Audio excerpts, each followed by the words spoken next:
One thing that often comes up when talking about autism is I mean autistic people's, our dislike of what is called small talk. Now, small talk is more technically known as phatic communication. So let's just break that down a little bit so that we can work out what it's for neurotypical people, and then think about why that isn't quite so useful for autistic people. So phatic communication is a kind of low energy, low effort means of building relationships without going too deeply into communication or without having to talk too personally about oneself. So, for example, people will spend time when they bump into each other in the corridor at work, or when they pass each other on the street in town, just to say, "Oh, how are you doing? Oh, I'm fine. How are you?" Blah blah blah. You know the kind of thing that people do. They talk about how they are. They lie to each other about how they truly are. They share tiny little kind of pointless anecdotes, and then they go off again, on their way. And the idea is that it just adds a little bit more to their relationship. If you imagine The Sims, the video game The Sims, anyone who's played it will know that in order to maintain relationships in that game, you have to get the Sims to interact with one another. And then they kiss. It's actually remarkably similar to that. Phatic communication, small talk, is a really easy way to keep that friendship bar hovering, to stop it decaying too much. Because friendships do decay, just like it's amazing, really, how accurate The Sims is to how things actually work in reality. Because friendships decay, if you don't communicate with each other, if you don't get in touch with each other, they can start to kind of, ground down a little bit, erode away. So small talk stops that happening. It keeps the level up. It doesn't necessarily increase the level very much. Nobody becomes good, firm friends because of small talk. Not really. That would be very strange, I think, if that were to happen. Although, I don't know, maybe it's possible. But it certainly slows the decay. Okay? And it's widely used. In this country, small talk is a crucial thing. And I've never had a job where it hasn't been a very key factor in socializing with the people that I work with. So, it's not very easy to avoid. But with that in mind, then, why is it that small talk is so not useful for autistic people? Well, first of all, let's just think about the content of small talk. As I mentioned earlier, it doesn't tend to really have very much in the way of content. No revelations are shared, no true information is shared, and actually very often it's downright false. When somebody says, how are you this morning? How was your weekend? It is very, very rare indeed for the other person to respond with absolute truth. Okay, and even if they do, then they don't give any specific information away. At the very most, they might say, "Oh, we went to the zoo." We went to the zoo, or we went to the beach, or now we just sat around in our pants doing nothing. You might get that level of honesty, but it's fairly unlikely. But the fact is that often it's not true at all. And for example, you might have had the worst weekend imaginable, but of course you won't communicate that in small talk. You won't say to that acquaintance from the accounting department, "Well, actually, yeah, I had a dreadful time. I was really ill or really depressed," or something like that. You just won't go there.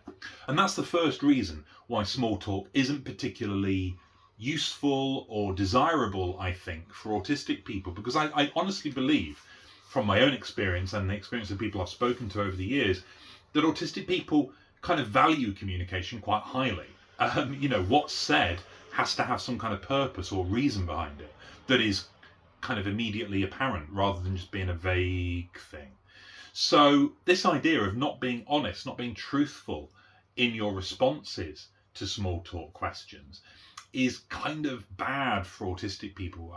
I don't think it's valued very highly, because it's worthless and it's aimless and it's empty. That, and the fact, of course, that many autistic people, certainly from my experience, tend to value the truth quite highly, and aren't very keen on this idea of withholding that and straight up misleading the other person. That doesn't tend to be something that autistic people are very, very fond of doing, in my experience. So there's a big problem there.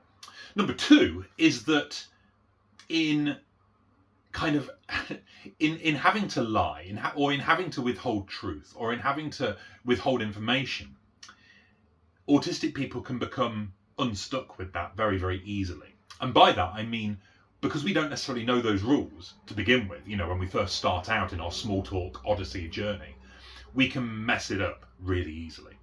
I've done it many, many times. When you give too much information, when you break the rules of small talk and you say more than you kind of meant to, because you don't know those rules, because no one ever tells you them and no one writes them down. So you have to guess them or you just mess up.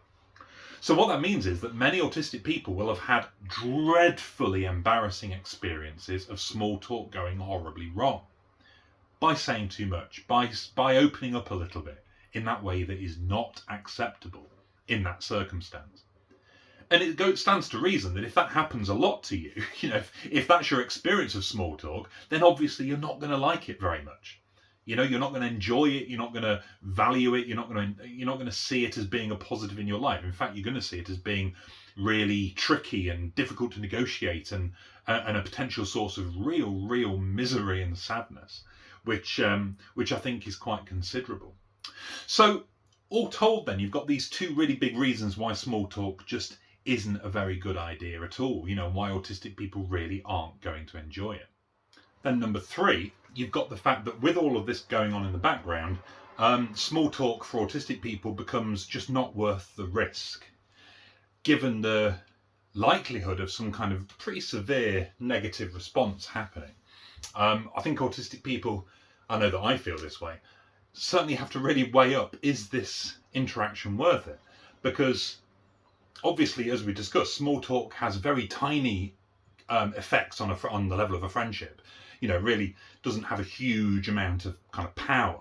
So, and the outcomes can be so bad that there's a very serious question to be asked about whether it is worth the risk of actually engaging in it. And in my second book, I talk about my natural reaction to small talk occurring at me is often just to run away, because it's like that this isn't worth it. This is going to end in tears. I don't want that, so I'm just going to dash. I never actually did that, because obviously you realise at a fairly young age that kind of behaviour isn't acceptable, sadly. But certainly that was the feeling that I had, that I wanted to do. And then finally, the 4th reason why small talk I don't think is valued as highly by autistic people is the fact that it seems fairly likely that autistic friendships between autistic people don't need that constant reassurance and decay mitigation that small talk offers. Because every autistic person I think I've ever spoken to has reported that their friendships with other autistic people don't decay in that way at all. Not really. So you feel like you can go without meeting or talking with each other for a very long time and then get straight back into it, almost like no time has passed at all. And if that is the case, and as I say, it certainly seems to be, then small talk completely loses its purpose. It doesn't have a role to play then, because we don't need those little top-ups of the Sims friendship meter that it offers. So all of these things combined really do make small talk to autistic people, at the very least, seem absolutely pointless and very, very bad. Just risky and dangerous and difficult and filled with rules that we don't necessarily understand, and to top it all off, completely pointless. So the next time you're working with or speaking with an autistic person, please bear in mind that may well be the point of view that they're coming from when it comes to small talk.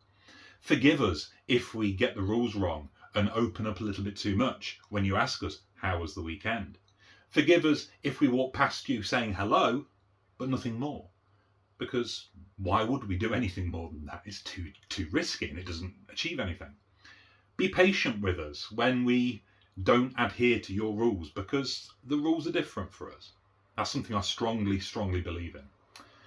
So I will leave you with that thought, and my next video will be in a while. I'm not sure when, hopefully this weekend. So if you can, subscribe, and do that liking thing that people seem to think is important. I don't really know why. And yeah, I look forward to my next video.